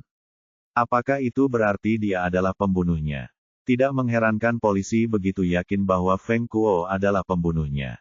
Setelah banyak penyelidikan, tampaknya kita telah membuang-buang tenaga dan waktu kita, hanya untuk mengetahui bahwa dia benar-benar pembunuhnya. Tidak, itu mungkin tidak benar. Zhao Yu juga mengulurkan tangannya untuk menggambar 2 goresan. Sambil berkata, 2 goresan belum tentu mengacu pada Feng Kuo. Setelah Zhao Yu mengingatkan, semua orang mengulurkan tangan untuk bergabung dalam gambar virtual 2 goresan. Orang yang paling cepat memberi respons adalah Liang Huan. Ia tiba-tiba berdiri tegak, terkejut, dan berkata, "Ya Tuhan, jika kita menulis dua goresan secara vertikal, bukankah itu bagian dari karakter Mandarin, Lan?" Astaga, semua orang terkesima. Jangan bilang padaku bahwa Lan Suping benar-benar pembunuh dalam kasus ini. Aku mulai mengerti, kata Zhao Yu, masih merenung, alasan mengapa Feng Kuo begitu yakin bahwa Lan Suping adalah pembunuhnya. Itu benar. Zhao Yu bertanya lagi kepada Da Fei, apakah Anda punya informasi yang lebih rinci? Misalnya, di posisi manakah almarhum saat menulis dua goresan ini? Jika kita bisa mengetahui posisi lengannya, kita mungkin bisa memahami apakah dua goresan ini merujuk pada karakter Cina, Feng, atau Lan. Kita akan mencari informasinya lagi. Da Fei dengan cepat menepuk Xiao Li, dan mereka berdua segera pergi untuk menyelidiki lebih lanjut. Ini menarik. Mata Zhao Yu tertuju pada dua goresan pada foto itu. Ia merasa bahwa dua goresan ini, yang ditulis dengan darah dan ditinggalkan oleh Liu Jiao, kemungkinan besar akan menjadi kunci untuk memecahkan kasus ini. Jadi, apakah nama belakang pembunuhnya adalah Feng, atau Lan? Tugas investigasi kali ini sangat istimewa. Agar tidak menarik perhatian Feng Kuo, polisi memilih untuk melakukan investigasi secara rahasia, daripada melakukan investigasi besar-besaran. Tugas utama kelompok A adalah mengumpulkan data. Namun, kelompok tersebut hanya dapat bekerja di kantornya sendiri. Selain itu, semua informasi yang mereka peroleh hanya dapat diakses dan diselidiki melalui survei data yang ada, bukan melalui pertanyaan kepada publik. Tentu saja, pihak Mao Wei tidak lebih baik. Untuk mendapatkan rekaman video dari kamera di dekat lokasi penculikan, mereka melakukan segala cara. Kemudian, meskipun mereka berhasil menemukan video-video tersebut, setelah penyelidikan awal, tidak ditemukan hal-hal yang mencurigakan selama periode penculikan Sandera. Oleh karena itu, mereka memperluas rentang waktu, dan mulai mencari video-video lainnya. Karena beban kerja yang berat, belum ditemukan hasil konkret. Selain itu, Mao Wei dan yang lainnya juga memeriksa para siswa dari sekolah seni tersebut, dengan bantuan para guru sekolah. Namun, tidak seorang pun menyadari sesuatu yang aneh pada Putri Lan Suping hari itu. Seperti yang dikatakan Zhao Yu, sulit untuk menemukan petunjuk di tempat penculikan. Feng Kuo dan kaki tangannya telah dipersiapkan dengan baik sebelumnya, dan tidak mungkin meninggalkan petunjuk yang jelas. Di sisi lain, detektif yang bertugas menginterogasi telah selesai menginterogasi Lan Suping, yang mengatakan bahwa ia harus merekam acara penculikan pada pagi hari itu, dan pergi ke stasiun TV pada pukul 5 pagi, dengan telepon genggamnya dimatikan. Menurutnya, ia tidak tahu bahwa Feng Kuo telah melarikan diri dari penjara, ia juga tidak tahu bahwa putrinya dalam bahaya. Guru sekolah tersebut tidak melihat putrinya datang ke sekolah. Hal ini membuatnya khawatir, lalu meneleponnya, tetapi teleponnya tidak dapat tersambung, sehingga guru tersebut meninggalkan pesan di WeChat miliknya. Setelah selesai merekam bagian pertama acaranya, ia menyalakan ponselnya dan menerima pesan singkat. Pesan itu berbunyi, "Jika kau ingin putrimu hidup, kau harus melakukan dua hal. Pertama, jangan biarkan polisi tahu tentang penculikan itu. Kedua, serahkan dirimu ke polisi, dan ungkapkan kepada publik kejahatan yang kau lakukan 10 tahun lalu. Selama kau melakukan dua hal di atas, aku akan membebaskan putrimu. Buatlah pilihan, dan tukarkan keselamatanmu dengan nyawa putrimu. Atau, teruslah mengubur dosa-dosamu, dan biarkan putrimu menebus dosa-dosa itu. Kau tahu siapa aku?"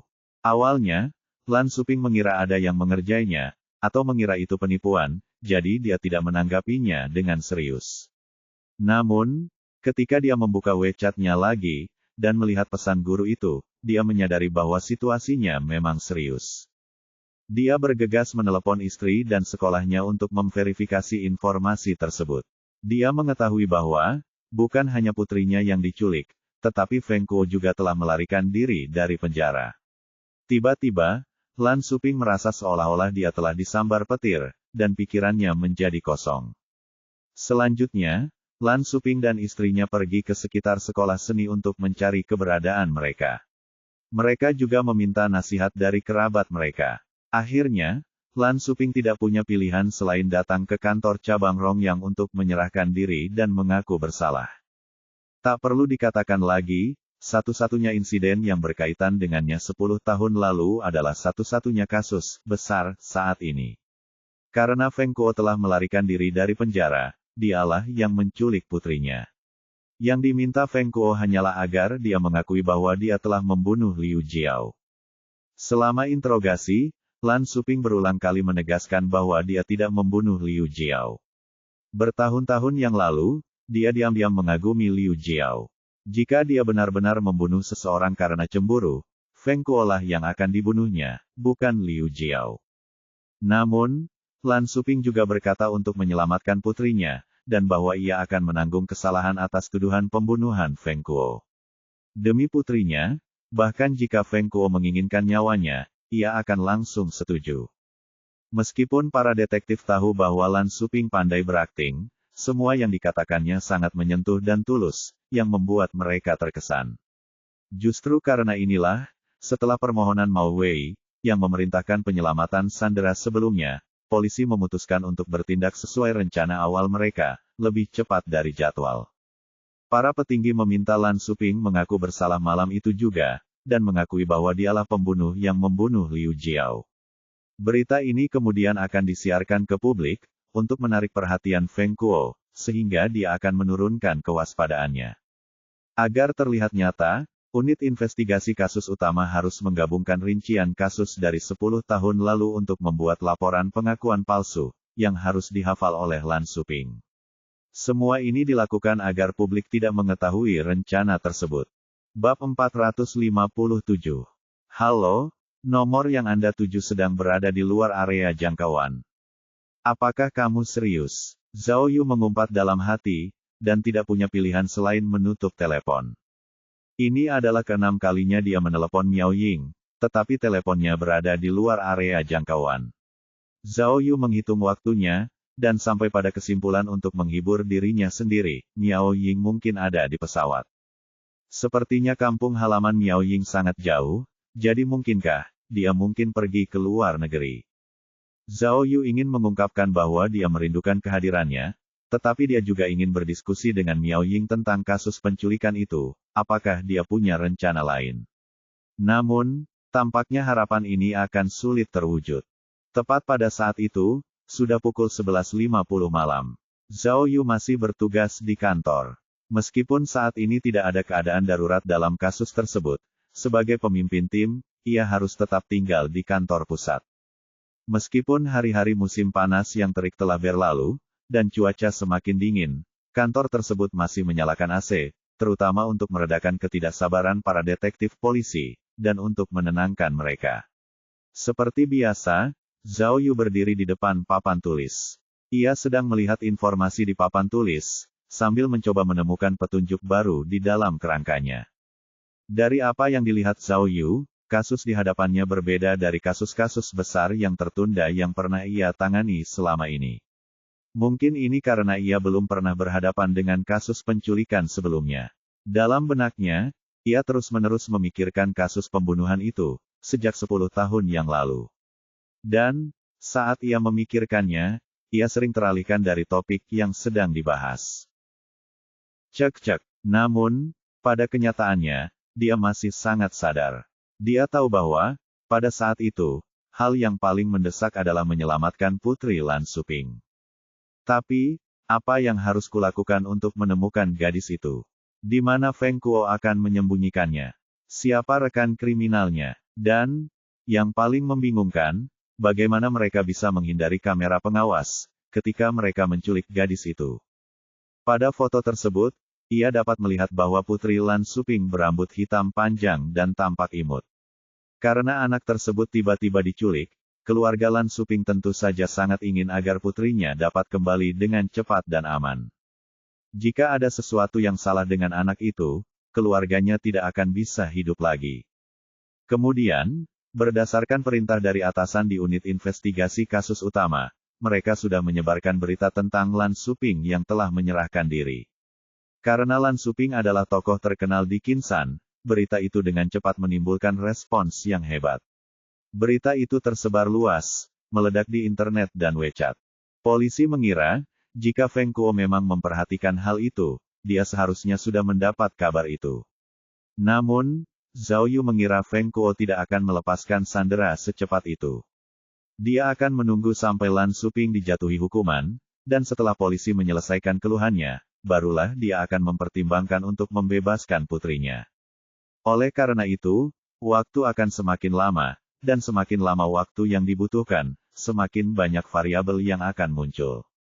Jadi, strategi polisi adalah menstabilkan Feng Kuo. Jika mereka ingin segera menyelamatkan Sandera, mereka perlu mengambil pendekatan yang berbeda. Namun, hingga saat ini, polisi belum menemukan titik terang. Dalam penculikan ini, yang berbeda dengan penculikan yang meminta tebusan, penculik hanya mengirim satu pesan, lalu menghilang begitu saja. Metode penculikan seperti itu membawa hambatan besar bagi otoritas kepolisian. Selain itu, Zhang Yu bahkan mempertimbangkan lapisan yang lebih dalam dari teka-teki ini, siapa pembunuh sebenarnya yang membunuh Li Jiao saat itu. Meskipun ini jelas merupakan pertanyaan sekunder dalam kasus ini, Zhao Yu merasa bahwa, jika mereka dapat mengungkapkan kebenarannya, maka kasus penculikan juga dapat diselesaikan dengan mudah. Ditambah lagi, dari tanda-tanda yang ada, Feng Kuo kemungkinan besar dijebak. Alasan mengapa dia mengambil risiko sebesar itu adalah karena dia ingin membuktikan bahwa dirinya tidak bersalah. Jadi, jika pembunuh sebenarnya bukan Feng Kuo, lalu siapa? Jika Lan Suping adalah pembunuhnya, bagaimana mungkin polisi membiarkannya berkeliaran dengan bebas? Oleh karena itu, Zhao Yu perlu melakukan dua hal. Yang pertama adalah menyelamatkan Sandera, yang kedua adalah menemukan kebenaran dari kasus pembunuhan di apartemen. Tepat ketika Zhao Yu merenungkan semua ini dengan sungguh-sungguh, sistem dalam benaknya tiba-tiba mengirimkan pemberitahuan akhir. Zhao Yu hanya memperoleh tingkat penyelesaian 82%, jadi ia hanya menerima perangkat penguat sinyal. Ia menganalisis tingkat penyelesaian ini, dan menyadari bahwa ia telah memperoleh heksagram, gen Li, tetapi hanya gen yang terpenuhi, sedangkan heksagram Li yang melambangkan persahabatan tidak terpenuhi. Oleh karena itu, sepanjang hari, ia tidak menemukan seorang pun yang disebut teman. Oh, Zhao Yu akhirnya mengerti. Alasan utama mengapa dia tidak bertemu teman-temannya adalah karena dia tidak keluar kantor, tetapi malah tinggal di dalam kantor seharian. Dia hanya memberi perintah di kantor, tetapi tidak mengunjungi tempat kejadian perkara. Cek-cek, Zhao Yu mondar-mandir di kantor, sambil merenung. Tampaknya, jika dia ingin meningkatkan tingkat penyelesaian keajaiban dan memecahkan kasus, dia tidak bisa hanya duduk di tenda komando dan menyusun strategi. Keesokan harinya, ia harus mengambil pendekatan yang berbeda, dan memberanikan diri untuk menyelidiki di tempat kejadian perkara. Setelah membuat keputusan ini, Zhao Yu kembali ke meja kerjanya untuk membuat rencana penyelidikan keesokan harinya. Setelah selesai merencanakan, waktu sudah lewat tengah malam, jadi dia bisa mendapatkan heksagram lainnya. Akhirnya, kabar bahagia pun terdengar. Dia telah mendapatkan heksagram, Gen Dui. Setiap kali ada kasus, yang paling ditunggu-tunggu Zhao Yu adalah heksagram, Gen, yang ramah. Dengan heksagram itu, berarti pendekatan investigasinya benar. Tentu saja, saat ia mendapatkan heksagram tersebut, Zhao Yu segera memutuskan misi sampingan yang dipilihnya. Dengan pengalaman masa lalunya, ia dapat menyelesaikan heksagram tersebut dengan lancar. Hanya dalam waktu 10 menit, ia telah menemukan lokasi dan waktu yang tepat. Akhirnya, ketika ia mengacu pada peta, ia menyadari sesuatu yang menarik. Lokasi misi sampingan berada di pintu masuk cabang Rongyang, sekitar 30 meter jauhnya. Waktu menunjukkan pukul 7.53 pagi, dan ketinggiannya 0. Yang menarik, Zhao Yu menggelengkan kepalanya pelan. Dia bertanya-tanya apa yang akan dia hadapi. Apakah itu membantu seorang nenek tua menyeberang jalan lagi? Kemudian, ia merenungkan kasus itu lagi, berdiri di depan papan tulis hingga ia merasa lelah. Setelah mencapai batasnya, ia menarik 3 kursi dan tidur. Malam itu sunyi. Kemudian, pada hari kedua ini, setelah menyelesaikan tugasnya, Zhao Yu menuju tempat pemberhentian pertamanya hari itu, pintu masuk kantor polisi. Pada akhirnya, lokasi pertemuan ajaib yang ingin dicarinya adalah jalan setapak di pinggir jalan. Ia melihat jam tangannya, dan ternyata sudah pukul 7.50, yang berarti ia harus menunggu 3 menit lagi. Zhang Yu berdiri di sana, dan melihat sekeliling. Hanya dengan sekilas pandang, ia segera menyadari sesuatu yang tidak biasa. Di jalan di seberang kantor polisi, ada sebuah mobil hitam yang melaju pelan. Pada logo mobil itu terdapat huruf B yang menarik perhatian. Bentley. Zhao Yu penasaran, dan dia melihatnya dengan saksama. Bentley itu adalah model Mulsanne yang pernah dibicarakan Miao Ying sebelumnya. Harganya sekitar 6 hingga 7 juta dolar. Posisi foto mobil itu kosong, dan seharusnya itu adalah mobil yang baru saja diambil. Tepat saat Zhao Yu sedang melihatnya, Bentley itu melaju ke jalur sepeda, dan perlahan berhenti tepat di depannya. Sebelum pintu terbuka, Zhao Yu mendengar suara tawa tajam datang dari dalam. Hehehe. Kemudian, pintu dari kursi belakang terbuka, dan seorang pria parubaya berkumis keluar dari mobil. Orang itu mengenakan setelan jas yang dibuat khusus, yang tampak sangat kebarat-baratan. Hehehe. Orang itu membuka pintu mobilnya sendiri, masih tertawa saat keluar dari mobil. Dia tersenyum pada Zhao Yu, dan mengulurkan tangannya, berkata, "Anda polisi Zhao Yu, kan? Halo, senang bertemu dengan Anda. Hehe. Kamu adalah..." Zhao Yu mencoba mengingat wajahnya, tetapi dia yakin bahwa dia tidak mengenal orang ini. "Perkenalkan diri saya," pria berkumis itu mengangguk samar. "Saya adalah manajer umum dari Baishi Lishu Enterprise, Li Chen, tetapi Anda juga bisa memanggil saya Charlie." "Perusahaan sepatu Baishi Li." Zhao Yu mengerutkan alisnya. "Apa hubungannya aku dengan sepatu?" "Hehehe, sebenarnya," lelaki berkumis itu tersenyum dan menjawab, "aku datang untuk mencarimu, karena aku punya kesepakatan denganmu." "Sepatu, kesepakatan." Zhao Yu merenungkan kata-katanya, lalu tiba-tiba berbicara dengan keras dan jelas, "Oh, aku mengerti sekarang.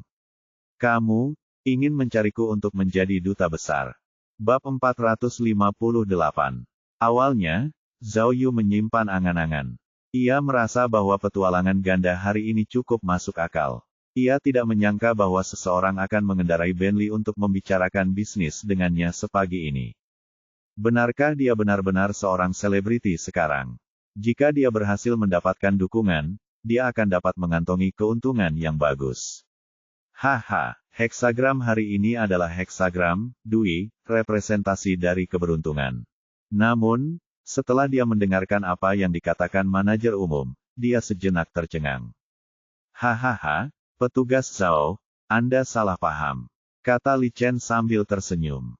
"Ini bukan dukungan, tetapi kontrak kerja. Ketua kami mengatakan bahwa, selama Anda bersedia menandatangani kontrak, gaji tahunan Anda akan menjadi 2 juta dolar.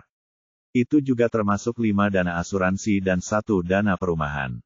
Anda juga akan diberi hadiah mobil di akhir tahun." "Apa? Pekerjaan? 2 juta dolar?" Zhao Yu bingung. Saat Li Chen berbicara, dia membuka ponselnya dan menunjukkan sebuah foto kepada Zhao Yu. Dia berkata, "Situasinya seperti ini. Putri kesayangan ketua kami membutuhkan pengawal pribadi. Setelah beberapa putaran seleksi, ketua kami memutuskan untuk mencari seorang pria yang ahli dalam bidang sastra dan urusan militer, seperti Anda, petugas Zhao. Jadi, dia mengirim saya ke sini untuk dengan tulus mengundang Anda, hahaha." Ketika Li Chen tertawa, kumisnya bergerak ke atas dan ke bawah. Itu terlihat lucu. "Pengawal pribadi. Astaga," Zhao Yu langsung berkata, "Bosmu tidak takut aku akan mengganggu putrinya yang berharga. Dia menginginkanku sebagai pengawal." Saat berbicara, dia melirik foto wanita itu, dan dia langsung tahu apa yang sedang terjadi. Foto putri ketua dewan itu memperlihatkan wanita berlipstik hijau itu. Jelas, itu adalah wanita Ferrari yang sama, yang mencoba melompat dari tempat parkir beberapa hari yang lalu. Tak perlu dikatakan lagi, wanita itu pasti menyukainya, sehingga membujuk ayahnya untuk mencari cara mendekatinya. Jika Zhao Yu seperti di kehidupan sebelumnya, dia tidak akan melewatkan kesempatan bagus untuk masuk ke dalam keluarga kaya. Namun, Zhao Yu kini sudah menjadi orang kaya, jadi mengapa ia tergoda dengan gaji tahunan sebesar $2 juta? Lagi pula, dia sudah memiliki Dewi, jadi wajar saja dia tidak berniat terlibat dengan wanita berlipstik hijau itu. Terlebih lagi, wanita berlipstik hijau itu sangat bejat dan keras kepala. Jika dia menjadi pengawal pribadinya, dia mungkin akan bunuh diri, karena tekanan yang luar biasa. Jadi, Zhao Yu langsung menolak ajakan Li Chen. Li Chen sangat terkejut, dan buru-buru berusaha membujuk Zhao Yu, dengan mengatakan bahwa gajinya bisa dinegosiasikan. Ia juga menambahkan bahwa pekerjaan ini pasti lebih baik daripada jabatan polisi Zhao Yu saat ini. Dan, untung saja, Zhao Yu mungkin bisa menjadi menantu Taipan itu juga.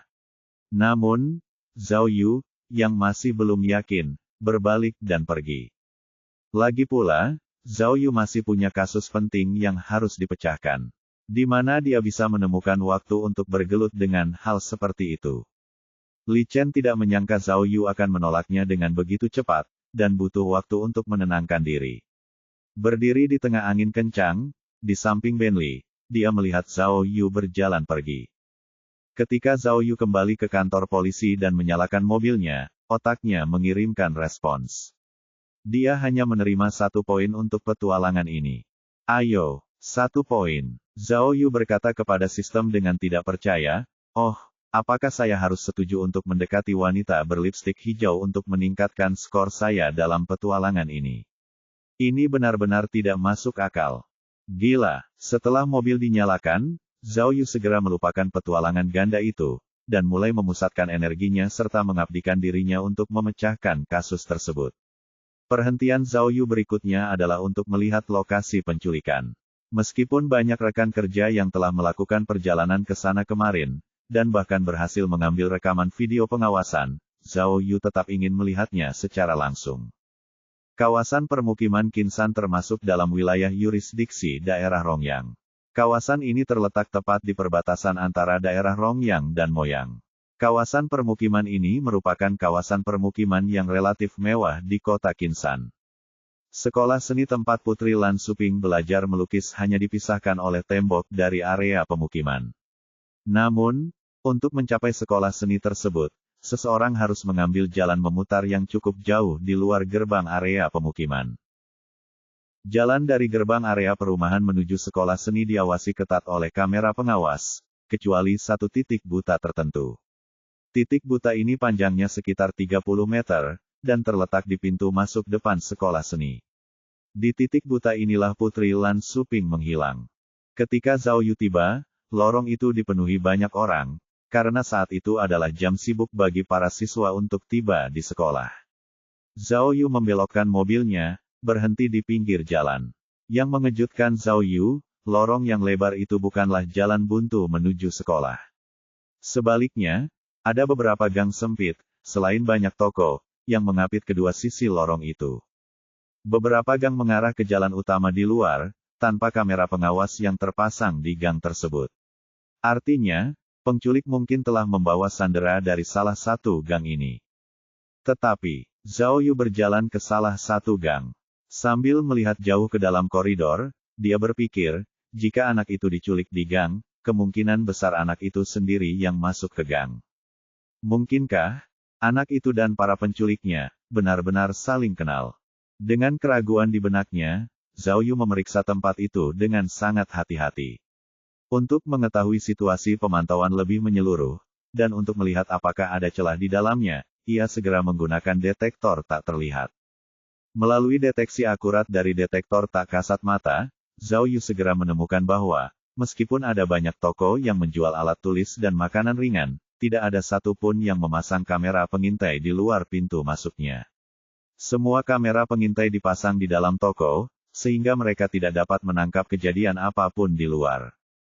Cek-cek, berdiri di tengah lorong, melihat anak-anak dan orang tua yang lewat, pikiran Zhao Yu kembali ke pagi hari ketika gadis kecil itu menghilang.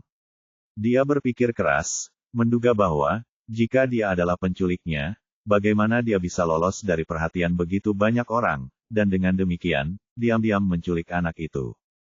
Meskipun ada banyak gang di dekatnya, anak itu datang ke sekolah seni untuk belajar, dan karenanya, tidak akan dengan mudah mengikuti orang asing ke dalam gang. Selain itu, meskipun tidak ada kamera pengintai di gang-gang itu, jalan utama yang menuju ke semua gang itu memang berada dalam zona pengawasan. Kalau para penculik itu memanfaatkan gang-gang tersebut untuk melakukan penculikan, sudah pasti akan menimbulkan kecurigaan pihak kepolisian. Para penculik, bagaimana mereka melakukannya? Agar tidak kehilangan petunjuk sedikit pun, Zhao Yu berkeliling ke setiap gang, dan bahkan berkeliling di seluruh sekolah seni. Meskipun, pada akhirnya, dia masih belum sepenuhnya mengerti bagaimana para penculik berhasil melakukan penculikan. Akan tetapi, dia lebih yakin bahwa orang yang telah menculik anak itu dari tempat kejadian perkara, bukanlah Feng Kuo sendiri. Pikirkanlah, seorang penjahat, yang telah melarikan diri dari penjara beberapa ratus kilometer jauhnya, bagaimana ia bisa tetap tenang, saat menculik seorang anak berusia 9 tahun, tanpa meninggalkan jejak. Zhao Yu percaya bahwa kaki tangan Feng Kuo, yang sebenarnya merencanakan penculikan dan pelarian dari penjara, pastilah seorang ahli. Sebelumnya, Li Bei ini telah memeriksa catatan kunjungan Feng Kuo di penjara. Dalam 10 tahun terakhir, banyak orang telah mengunjunginya, termasuk anggota keluarga, kerabat, dan teman-temannya. Oleh karena itu, dalam waktu singkat, tidak jelas siapa di antara mereka yang merupakan kaki tangan Feng Kuo. Diperlukan lebih banyak waktu untuk menyelidiki catatan tersebut lebih dalam. Oleh karena itu, masih belum diketahui siapa sebenarnya guru ini.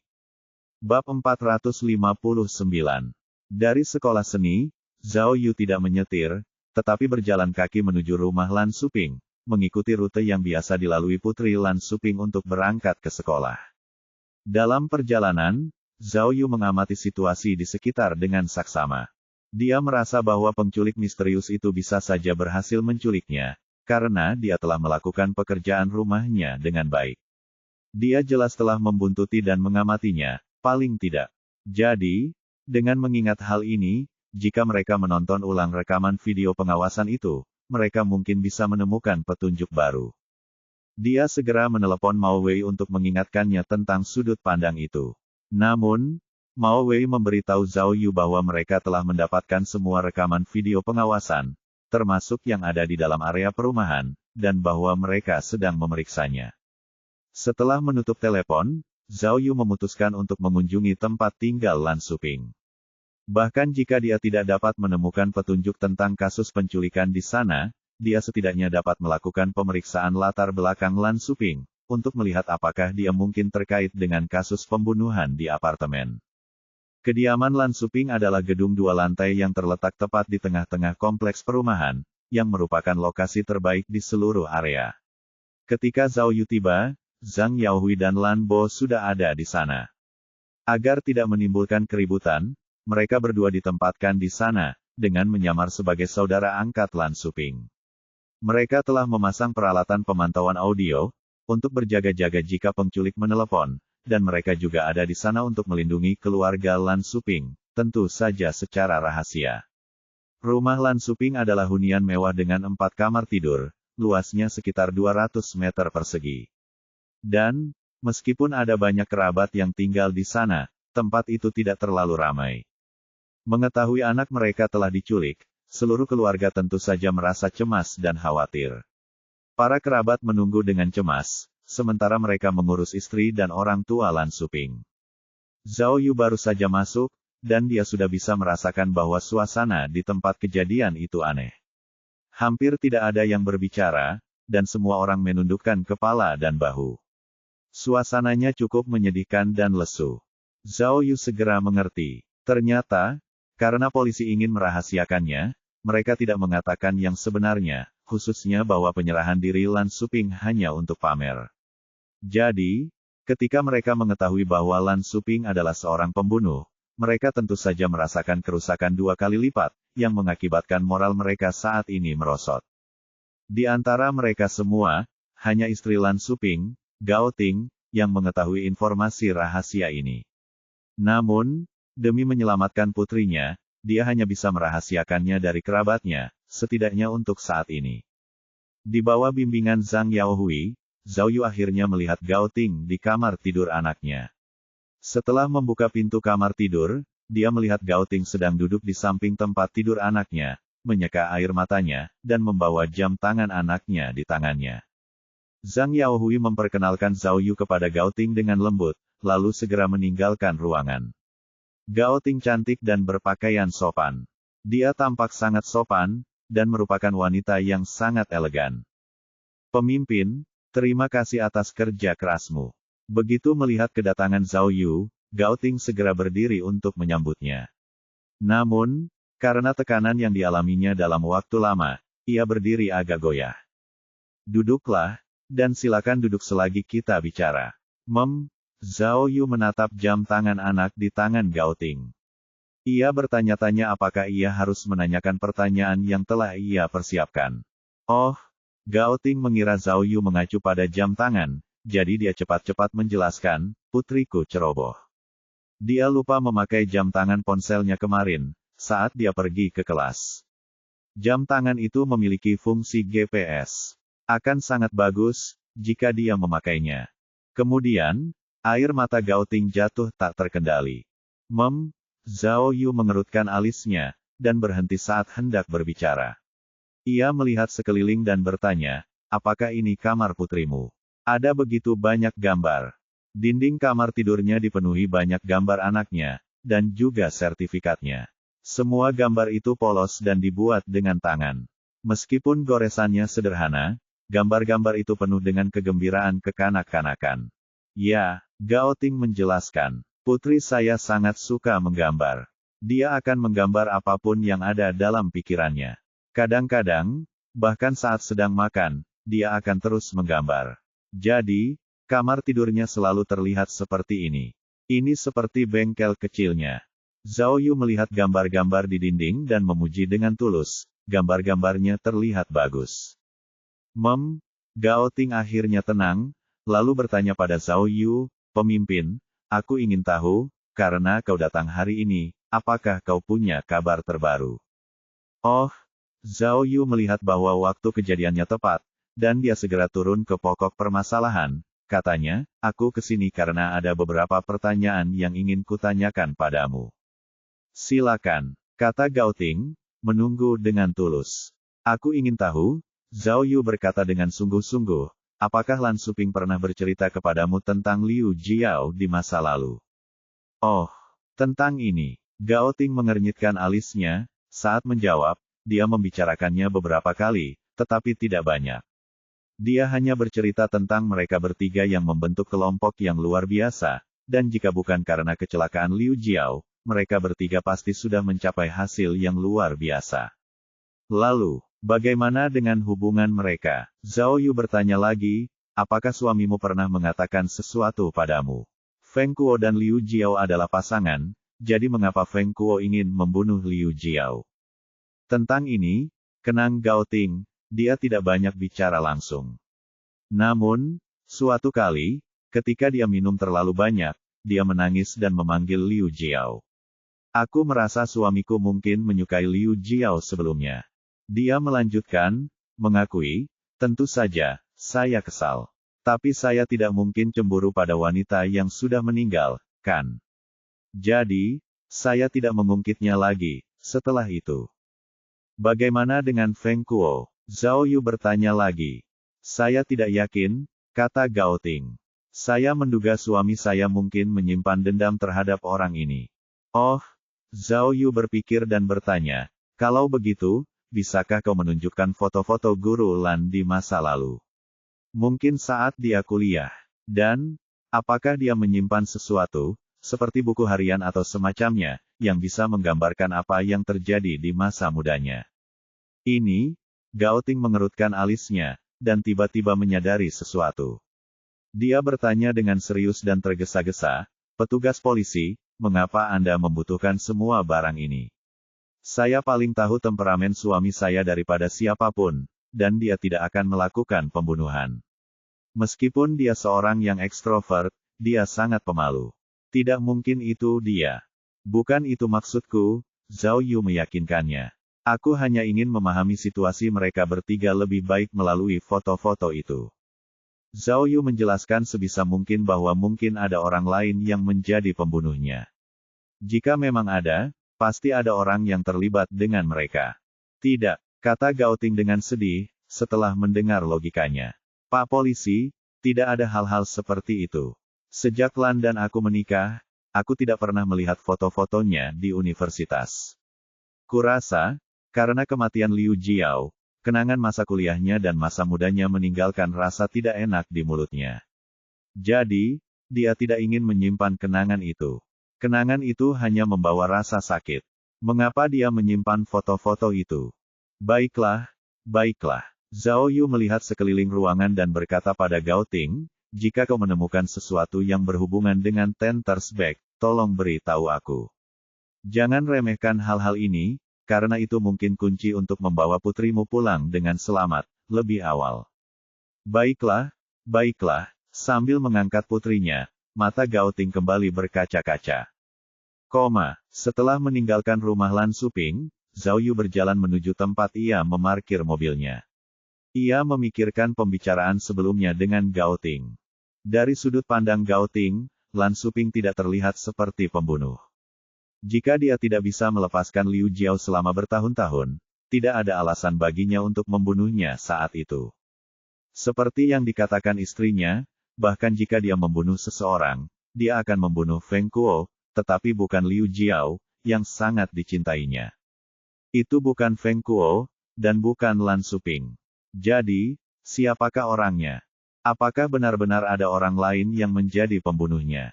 Cek-cek, Zhao Yu memikirkannya, dan ketika dia sampai di mobilnya, dia tiba-tiba teringat, jika saya tidak dapat menemukan informasi dan foto Lan Suping saat itu, mengapa tidak mengambil sudut lain? Selain Lan Suping, ada tempat lain di mana aku bisa menemukannya, kan? Bab 460. Pemimpin. Da Fei menelepon, melaporkan temuannya kepada Zhao Yu dengan nada serius. Kami memeriksa semua foto tempat kejadian perkara. Baik lokasi pasti korban tewas maupun dua goresan yang ditulis dengan darah tidak jelas. Kemudian kami punya ide dan memikirkan cara yang berbeda. Ternyata dokter forensik yang menangani kasus ini adalah Guru Hubin. Kami berhasil menghubunginya melalui bantuan Hubin. Meskipun lelaki tua itu sudah pensiun, ia masih bisa mengingat kejadian saat itu. Ia mengatakan bahwa ia ingat dua goresan yang ditulis dengan darah berada tepat di depan tubuh almarhum. Maksudnya, dua goresan itu mewakili bagian atas karakter Cina, bukan bagian sampingnya. Oh, Zhao Yu bertanya, bukankah itu, Feng, tapi, Lan? Dokter forensik tua itu memberitahu kami, kata Da Fei, mereka telah melakukan analisis tekanan gravitasi pada kata-kata yang ditulis dengan darah. Terbukti bahwa kedua goresan itu ditulis oleh almarhum, sebelum dia meninggal, bukan ditulis oleh pembunuhnya. Oh, jika seseorang memegang tangannya untuk menulis, distribusi gravitasinya akan lebih merata, tetapi tekanan gravitasi pada kata-kata yang ditulis di TKP tidak stabil.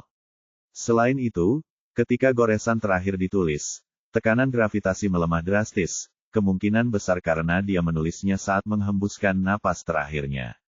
Da Fei menambahkan, jadi, ketua tim, kami rasa kami harus memeriksa Lan Suping secara menyeluruh. Dia pasti menyembunyikan beberapa kebenaran dari kami. Tentu, Zhao Yu mengangguk. Aku akan melakukannya. Namun, Da Fei, kau beritahu Zhang Jingfeng, untuk segera memberikanku informasi tentang keluarga Feng Kuo, karena aku sangat membutuhkannya. Oh, tentu saja. Kalau begitu, tanya Da Fei, di mana Anda sekarang, ketua kelompok? Jangan banyak basa-basi dan bertanya, cepat selidiki kasusnya. Zhao Yu menyelesaikan kalimatnya, lalu segera menutup telepon.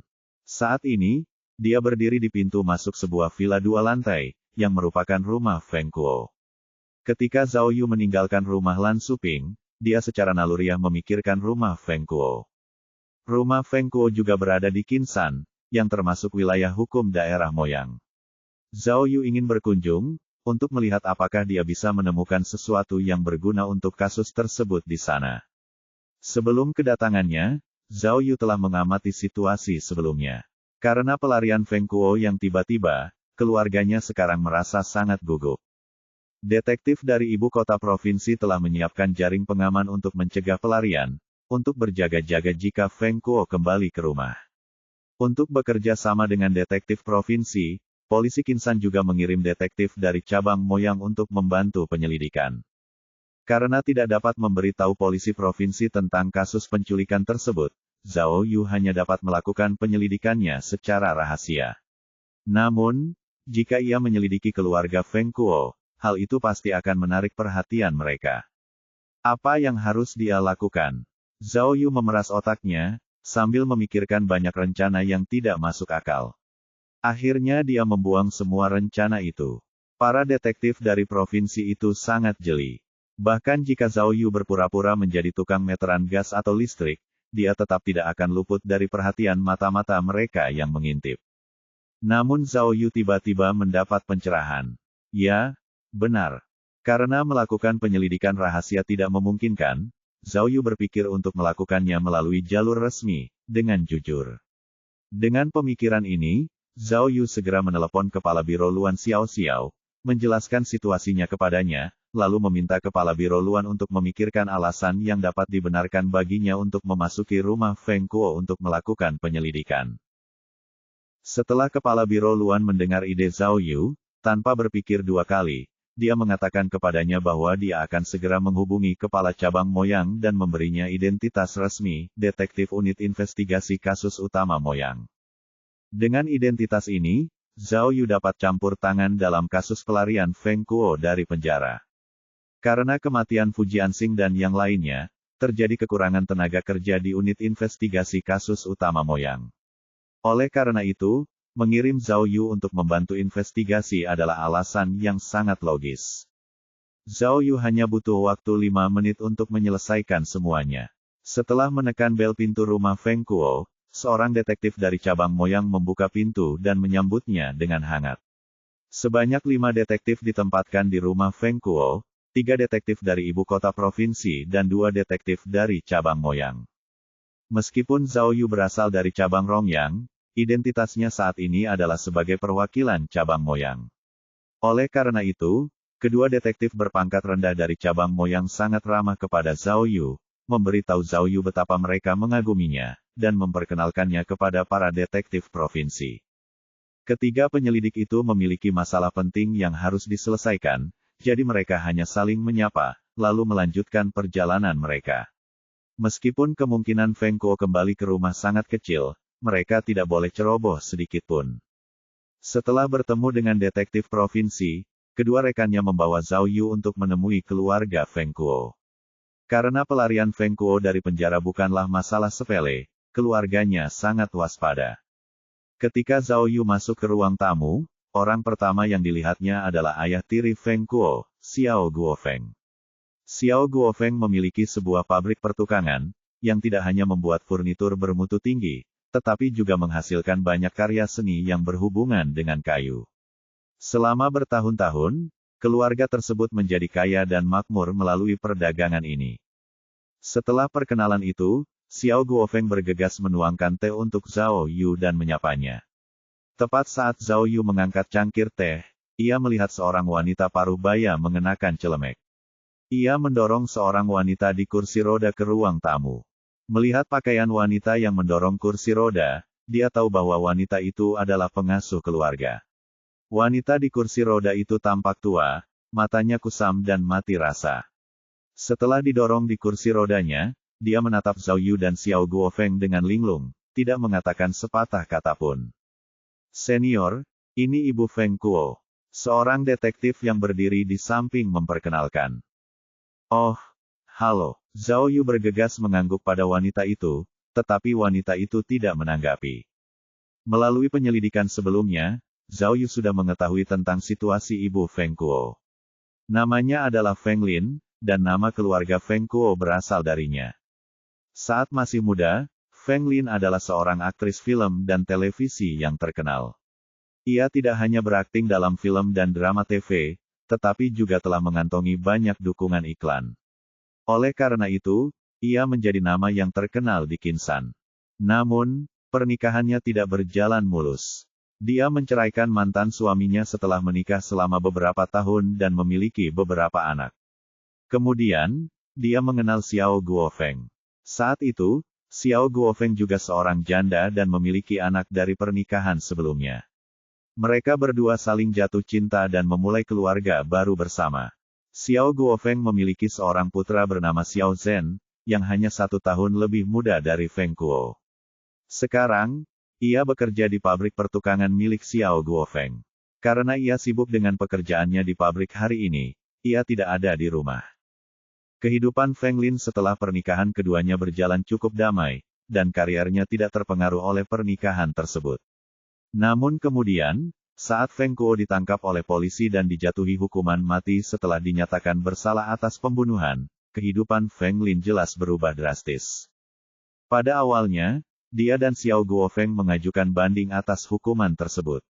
Namun, setelah beberapa kali banding ditolak, mereka tidak dapat melanjutkannya karena sudah kehabisan tabungan. Baru pada saat itulah mereka berhasil mengubah hukuman pembunuhan Feng Kuo menjadi penjara seumur hidup. Kemudian, diketahui bahwa penjara-penjara provinsi merekrut narapidana yang terampil, dan menginvestasikan sejumlah besar uang untuk melakukannya, dan Feng Kuo dipindahkan dari penjara Qinsan yang perlengkapannya buruk ke penjara yang perlengkapannya lengkap di negara bagian Yun. Selama beberapa tahun terakhir, Feng Lin menjadi tidak stabil secara mental, karena putranya di penjara. Dia sekarang kelelahan dan sakit. 3 tahun lalu, Feng Lin mengalami komplikasi yang lebih serius, yaitu pendarahan otak mendadak dan hampir meninggal. Untungnya, pertolongan datang tepat waktu dan dia berhasil diselamatkan. Namun, pendarahan otaknya sangat serius, membuatnya tidak dapat berbicara atau bergerak. Meskipun dia belum sepenuhnya pingsan, dia masih tidak dapat mengurus dirinya sendiri. Menurut Xiao Guofeng, meskipun Feng Lin berada dalam situasi yang menyedihkan, dia masih memiliki pikiran yang jernih, dan dapat mendengar semuanya. Oleh karena itu, Xiao Guofeng mengingatkan para detektif untuk tidak memberitahu dia bahwa Feng Kuo telah melarikan diri dari penjara. Feng Lin telah menantikan hari ketika putranya akan dibebaskan dari penjara. Jika dia mendengar tentang berita itu, penyakitnya akan semakin parah. Oleh karena itu, begitu Xiao Guofeng melihat istrinya, ia mengingatkan para detektif agar tidak memberitahu istrinya bahwa Feng Kuo telah melarikan diri dari penjara. Ia mendorong istrinya, Feng Lin, ke kamar tidurnya. Melihat ketiga orang itu pergi, seorang detektif berpangkat rendah berkata kepada Zhao Yu, ini sulit. Saat aku masih muda, aku melihat aktingnya. Sungguh cantik. Tapi sekarang, ya, yang lain mendesah, tubuh adalah modal seorang pria. Tanpa tubuhnya, dia tidak punya apa-apa. Berbicara tentang ini, pria itu merendahkan suaranya kepada Zhao Yu dan berkata, Senior, kami sudah memeriksa. Xiao Guofeng ini punya banyak simpanan. Nona Feng benar-benar bernasib buruk. Setelah dia jatuh, keluarga dan suaminya pergi. Sekarang, bahkan putranya menyebalkan. Mendengarkan pembicaraan kedua pria itu, Zhao Yu tenggelam dalam pikirannya. Dan selama trans sesaat ini, dia tampaknya telah menemukan sesuatu yang penting.